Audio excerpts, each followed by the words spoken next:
Hi guys, my name is Siobhan Evans Egan, a psycho-spiritual medium and shamanic practitioner. I'm also an admin on the International Mediumship page where I will be sharing this story or this video. And I wanted just to talk about when mediums say, I want to go deeper with my evidence. I want to go deeper in my readings. What does that actually mean? So, as always, I only speak from my own experiences. So when I teach, and I've been teaching for a few years now, and I always hear the students going, I want to go deeper. I want to go deeper with my evidence. And what that means as a medium, we want, a lot of us want this lovely flow. We want to come out with the fluent information, just come out in one string, except a lot of the times it comes out in bits and we just string things together. And this is important when I hear this. So when we start off in our development, I think it's very important to allow people who are just starting to read and beginners and things like that, not to get caught up in the head part, just to let it flow. So even if it's coming out in bits, just to give it, just to allow that. But after a certain amount of time, you do need to clean that up. And it's to, when we say about going deeper, it's say I have evidence I'm connecting in with your grandfather, and I have a grandfather here, and I know that he used to work with cars, and he was a very nice man, blah blah blah. Where could I have gone deeper? I could have gone deeper as a granddad, because obviously he's coming through as a granddad to portray himself as a granddad. And his first conversation, the initial thing he brought up was about his work with cars. So, in a lot of students, what we do in readings, we just want to get the yeses and the nos, and we're so delighted to get the yeses and the nos. We just go, oh, Granny worked with cars, perfect. But to go deeper with that is to understand how he worked in cars. Was he a mechanic? Was he an engineer? Was he, oh, the names are gone out of my head. Spray paints, connected to cars. How did he work with them? Did he just like working with them? Was it a hobby? So this is how we go deep. But the difference, when the challenge about going deep into our information, what it does is, it brings us, might bring us overflow sometimes, because we go, oh, okay, I'm going to have to, go with this conversation now. And we feel like we're asking questions with spirit, but it's just to allow yourself to have the full experience, because the full experience is there from spirit world. It's all the information is there about their work and how they lived and what they've done. So it's our blending of the souls, in which allows us to check in and touch off that information. But if we just remain on the surface, yeah, he worked in the garage. Yeah, he worked in the car. There we go. Done. Yeah, he was a grandfather. He had 4 grandkids. Yep. So we're just touching. But when people say about going deep, it's really about allowing yourself to go deeper into that experience and to the essence of their soul. And really feeling what it felt like as a mechanic, feeling what it was like to work on those cars, and allowing yourself to have that experience. And for me, when I first began that a couple of years ago, working that way, it felt like I was gone from a natural fluent way to unnatural, because I felt like I was checking things and stopping and starting and trying to, I felt like I was in charge of the reading and pushing the conversation, which we all know in telling the story of spirit world, we have to allow the person in spirit world to start off that story and to be in control of where it goes, and not us. And it's very hard as mediums sometimes to put ourselves out of the way. So when we say about going deeper, it is about touching off and going deeper in the information in which you're receiving, uh, understanding the full experience of it, instead of just going, yeah, he worked as a mechanic. Did he work with BMWs? Was he a special type of mechanic? So the story there could be much, much deeper. You'll also have, and I hear this all the time, I have a gentleman here and he was a very nice man and he was very like this. But that soul has experiences for you to understand how he was nice. What did he do to be nice? Did he work in a community centre? Did he help out people? Did he work with people? How was he nice? Was he kind? What was his kindness? So when we're given things, and a lot of the times, and I still do it myself, I'm still learning this, we jump, we get the information, we want the yes, so we jump.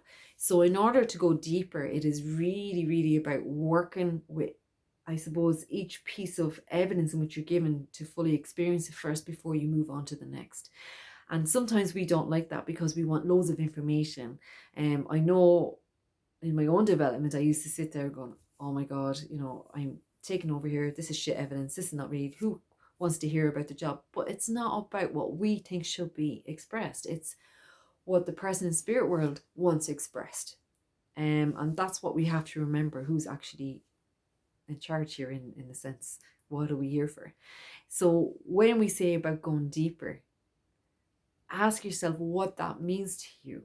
Going deeper with your evidence and not just touching off the surface means staying longer with the information, getting to really, really understand it. Like, okay, your father is showing me airplanes. Would you understand his connection to airplanes? And you'll have the reader or the recipient going, yes, I understand it. And you go, cool, on to the next thing. You need to understand the experience with the airplanes. Allow that experience to fully come up through your clear sentience. What do you feel, see, sense, and know? Is it working on airplanes? Is it just traveling on airplanes? So allow yourself in your next readings, allow yourself to get a little bit braver. Touch off something and go past your comfort zone. Don't just accept the yes. Understand it. And we don't like nosy, see. So if I get someone, okay, you understand he had a connection to airplanes, yes. He had a hobby collecting them, no. I go, all right, I'll leave it. Don't leave it. You can explain to the reader, I'm just going to understand this experience, so I'm probably going to get a few wrongs, but I just want to feel where I'm going with this, and not to lose yourself in it. If you just do the whole reading, you're gone like way in. But it's, if we want to go deeper, it means understanding the evidence in which you're receiving, but the story's been given is to fully understand it before you skip on to your next information. So I kind of hope that helps. It's just a very short video on doing that. So when we ask about going deeper, you have to be willing to understand the fullness of the experience, and it might mean getting a no a few times. Well, as I said, sometimes we're just happy with the surface information and we slide on. But if you want to work with really telling the story of someone's life, then it's to understand what topic of conversation they want to talk about. Say I have a grandfather who collected medals. Would you understand the medals? Yeah, Grant. Do you understand the medals as the medium? Did he run? Are they war medals? Are they this type of medals, that type of medals? What was it for? Was it community? Was he given it? So there's so much more information given there. There is amazing information all the time there. But we have to be open to receiving it and be open to allow ourselves to go deeper to understand the fullness of the experience in which they're trying to get across. So the next time you say, I want to go deeper, ask yourself what that means. We recently had a drop-in class, and I had it a couple of weeks ago. And then during the drop-in class, the first half was one-to-one, the second half was gallery. And it was a brilliant way for everyone to see how everyone worked in a good environment, safe environment. And one of the ladies, I know she won't mind me saying this, picked up a cruise with this lady. You know, your father's let me know that you're on a cruise. No, I wasn't on a cruise. Oh, sorry, he wasn't on a cruise. Right, okay. She went to drop that because she didn't understand where to go with it. So if you get a no, okay, your father wasn't on the cruise. Would you understand someone connected in your family on a cruise? Yes, we were. So stay with the information. You're not getting it for no reason. So don't let it drop like that. Understand it. Feel it through. As I said, I am a work in progress with this. I love getting the information. Yes, and fly on. And it's taken me at least the last 4 years to undo this. And I will be on working with this for the rest of my life to understand deeper in the information before I move on. And it doesn't mean stay on a half an hour on the one topic. Once you understand it, get your yes after receiving it, then spirit will move you on to the next topic. So if you want to go deeper, understand what that means. It means allowing yourself to have the fullness of the experience and having a understanding why you're getting a no also. When that lady continued to talk about the boat, it was the last trip that she took with a particular family member, so it meant something, it was meaningful, and the father was bringing this true. So there is always reasons. It's not just random information just given for the crack. You know, we have to allow ourselves to feel it, understand it, and go through it. So again, I hope this helps in some way. So take care, guys. God bless.